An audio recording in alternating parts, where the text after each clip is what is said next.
আসসালামু আলাইকুম মাননীয় ইমাম। ওয়ালাইকুম আসসালাম। আজকে আপনি বাংলাদেশ প্রতিদিন পত্রিকার 2-3টি লিড নিউজ পড়েছিলেন, তো একটার মধ্যে ছিল আবারও বর্ষার বাতিঘর ওয়াকার।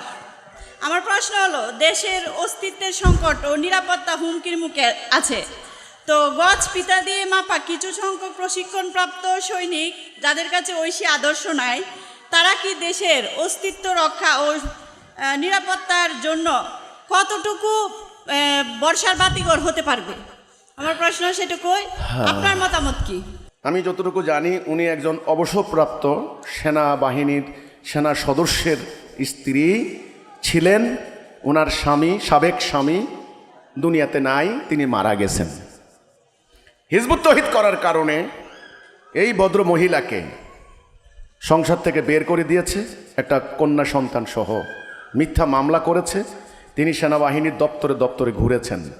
যাই হোক, শেষ পর্যন্ত তাদের সেপারেশন হয়ে গেছে। কিছুদিন পরে ভদ্রলোক ইন্তেকাল করেছেন। হিজবুত তৌহিদ করার কারণে ওনার উপরে অনেক লাঞ্ছনা অপমান ওনাকে সইতে হয়েছে।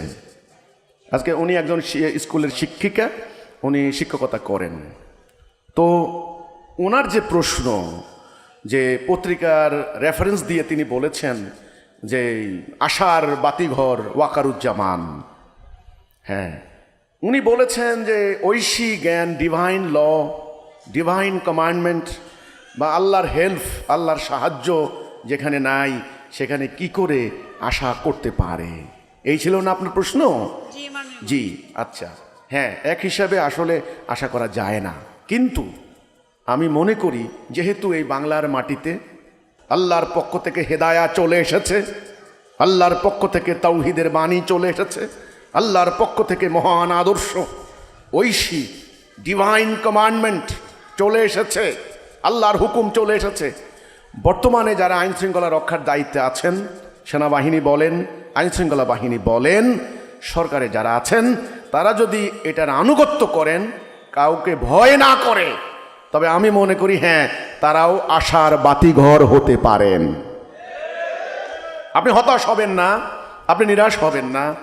আপনি হয়তো কারো কারো চরিত্র দেখে, আপনি হয়তো কারো কারো নিষ্ঠুর আচরণ দেখে আপনি হতাশ হয়েছেন, হতবাক হয়েছেন, কিন্তু আশাহত হবেন না।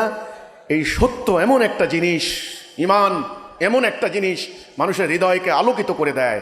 মক্কার কাফের সমাজকে পরিবর্তন করে দিয়েছিল প্রকৃত ইসলাম। আজকেও যাদের উপরে জনগণ আশা করে, তারা যদি এই পবিত্র আদর্শ ধারণ করে, তবে তারাও মুক্তির দূত হয়ে যাবে ইনশাআল্লাহ। ইনশাআল্লাহ শর্ত আছে, কিন্তু তারা এই আদর্শ ধারণ করতে হবে।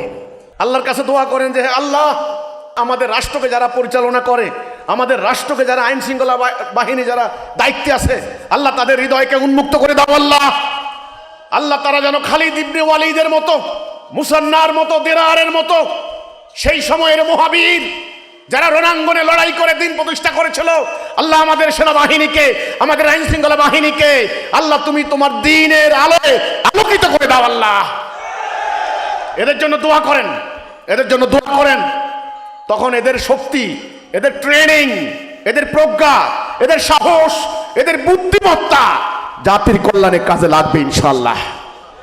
আল্লাহর কাছে দোয়া করেন, হতাশ হবেন না, নিরাশ হবেন না। তারাও মুক্তি চায়, জনগণ মুক্তি চায়, সবাই মুক্তি চায়, কিন্তু মুক্তির পথ লাগবে। সেই পথ হিজবুত তাওহীদ সবার সামনে তুলে ধরছে।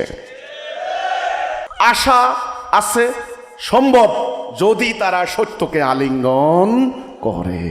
কাফের সমাজ পরিবর্তন হয়ে গেছে না? খালিদ বিন ওয়ালিদ কি ইমানের বাইরে ছিলেন না? আগে ইসলামের বিরোধিতা করেছে। সেই খালিদ বিন ওয়ালিদ ইসলামের সেনাপতি হয়ে গিয়েছে। ওনার টাইটেল হয়েছে সাইফুল্লাহ, আল্লাহ তলোয়ার। কাজেই আজকে আমাদের জাতির মধ্যেও যেন আল্লাহ তলোয়ার হয়।